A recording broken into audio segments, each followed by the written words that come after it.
Hello friends, आप लोग कैसे हैं? उम्मीद करते हैं आप लोग ठीक होंगे, आप लोग हेल्दी होंगे। फ्रेंड्स, आज एक क्वेश्चन है कि इननेट इम्यूनिटी क्या होती है। तो इम्यूनिटी की अगर हम बात करें तो इम्यूनिटी को दो कैटेगरीज में डिवाइड किया गया है। एक तो इननेट इम्यूनिटी और दूसरा एक्वायर्ड इम्यूनिटी। इननेट इम्यूनिटी वो होती है जो कि हमें बाई बर्थ मिलती है, और एक्वायर्ड इम्यूनिटी वो होती है जो हम एक्वायर करते हैं, जो हम हासिल करते हैं, चाहे वो वैक्सीन के थ्रू हो या और एंटीबायोटिक्स के थ्रू हो या किसी और थ्रू हो, तो वो तो एक्वायर्ड इम्यूनिटी होगी। आपका क्वेश्चन ये है कि इननेट इम्यूनिटी क्या होती है। तो इननेट इम्यूनिटी वो होती है जो हमें बाई बर्थ मिलती है। बाई बर्थ बहुत सारे बैरियर्स हमें मिल जाते हैं। वो बैरियर्स क्या करते हैं? वो बैरियर्स माइक्रोब्स की हमारी बॉडी में एंट्री को रोक देते हैं। तो जब हमारी बॉडी में एंट्री को रोक देते हैं तो हमें इन्फेक्शन नहीं हो पाता उन माइक्रोब्स का। तो ऐसे बैरियर्स हमारे लिए इननेट इम्यूनिटी की कैटेगरी में आते हैं।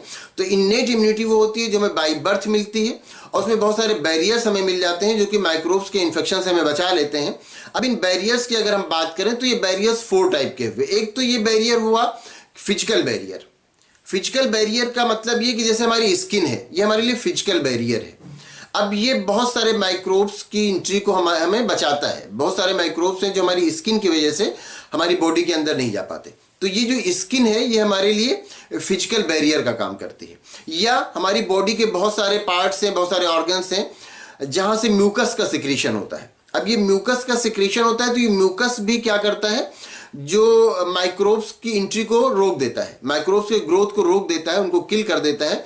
तो ये सब फिजिकल बैरियर्स हो गए। दूसरी कैटेगरी, दूसरी टाइप इसकी होगी फिजियोलॉजिकल बैरियर। फिजियोलॉजिकल बैरियर जैसे कि हमारा जो स्टोमक है उसमें एसिड पाया जाता है। तो अगर कोई माइक्रोब्स अंदर गए भी, कोई बैक्टीरिया वगैरह अंदर गया तो क्या होगा? वो एसिड में जाकर के वो किल हो जाएगा, मर जाएगा। या हमारे जो सलाइवा है, ये सलाइवा भी फिजियोलॉजिकल बैरियर में आता है।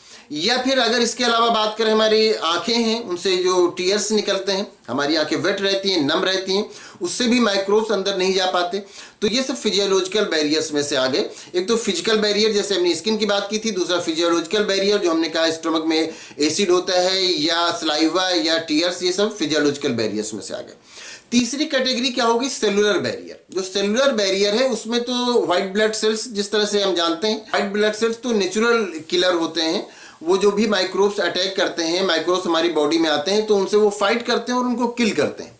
तो ये तो हमारी इम्यूनिटी का एक बहुत मेन पार्ट है, बहुत मेन हिस्सा है जो व्हाइट ब्लड सेल्स है। तो एक तीसरी कैटेगरी हो गई, तीसरी टाइप हो गई सेलुलर बैरियर। और फोर्थ कैटेगरी इसकी है साइटोकाइनिन बैरियर। साइटोकाइनिन बैरियर क्या है कि जैसे कोई वायरस है हमारे सेल को इन्फेक्ट करता है, तो जब हमारे सेल को वो इन्फेक्ट करता है तो हमारा वो सेल जो इन्फेक्ट होता है वो एक तरह का प्रोटीन जो है वो सिक्रीट करता है। उस प्रोटीन को इंटरफेरॉन कहा जाता है। अब वो प्रोटीन क्या करता है? वो प्रोटीन दूसरे सेल्स को के फर्दर इन्फेक्शन को रोक देता है, कि दूसरे सेल्स जो और उसके अलावा दूसरे सेल्स से उनके फर्दर इन्फेक्शन को रोक देता है, उनके इन्फेक्शन से बचा लेता है। तो ये हो गया साइटोकाइनिन बैरियर। तो ये सारे बैरियर्स मिल करके क्या बनाते हैं? ये सारे बैरियर्स मिल करके हमारी इननेट इम्यूनिटी को बनाते हैं। तो आपका जो क्वेश्चन है कि इननेट इम्यूनिटी क्या होती है, तो इननेट इम्यूनिटी वो होती है जो हमें बाई बर्थ मिलती है। ये सारी चीजें हमें बाई बर्थ मिलती हैं, चाहे फिजिकल बैरियर हो, हमारी स्किन है या हमारे जो म्यूकस है, ये सब क्या है? बाई बर्थ मिलता है। ऐसा नहीं कि इसके लिए हमें कोई मेडिसिन लेनी पड़ती है या इसके लिए हमें कोई वैक्सीन लेनी पड़ती है। फिजियोलॉजिकल बैरियर जो स्टोमक में एसिड की बात आई, इस तरह की चीज़ें, या हमारा सलाइवा है, ये सब फिजियोलॉजिकल बैरियर्स में से आते हैं। तीसरा जो कि सेलुलर बैरियर जिसमें व्हाइट ब्लड सेल्स के बारे में बात की गई, और चौथा साइटोकाइनिन बैरियर जिसके बारे में ये कहा गया कि इन्फेक्टेड सेल जो होते हैं वो एक तरह का प्रोटीन सिक्रीट करते हैं जिसको इंटरफेरॉन कहा जाता है, और वो दूसरे सेल्स को बचाते हैं इन्फेक्शन से।